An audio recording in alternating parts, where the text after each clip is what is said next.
বলেন কি নাম আপনার বাচ্চার? আয়েশা সিদ্দিকা। আয়েশা সিদ্দিকা। কি সমস্যা, শারীরিক সমস্যা কি কি ছিল বলেন তো?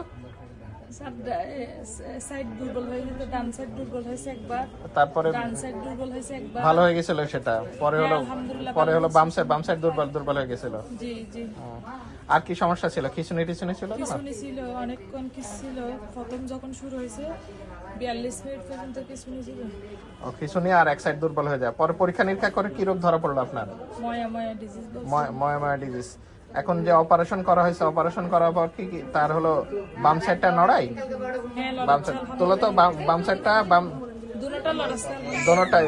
আয়শা বাম হাত তোলো, তোমার বাম হাত, ওই হাত তোলো, হাতটা তুলো, হাতটা তুলে দেখাও বাবু, হাতটা তুলো, হাত তুলে দেখাও। হাতটা তুলো। হ্যাঁ হ্যাঁ, এই হাত তুলো, তুলে দেখাও। হ্যাঁ, যে তুমি তুলতে পারো এটা দেখি।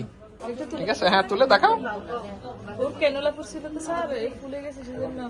এমনি আপনারা দেখতেছেন তো, ও তো এখন তুলতেছে না, হাত তুলতে পারতেছে, দুই হাতে তো নড়তেছে। হ্যাঁ হাঁটতেছে আমার মেয়ে। হ্যাঁ, আর আগে তো আপনার ওই সাইড দুর্বল ছিল, বাম সাইড দুর্বল ছিল, এখন তাহলে আর মতো ভালো আছে। জি স্যার। তো ঠিক আছে, ভালো থাকুক, সমস্যা নেই।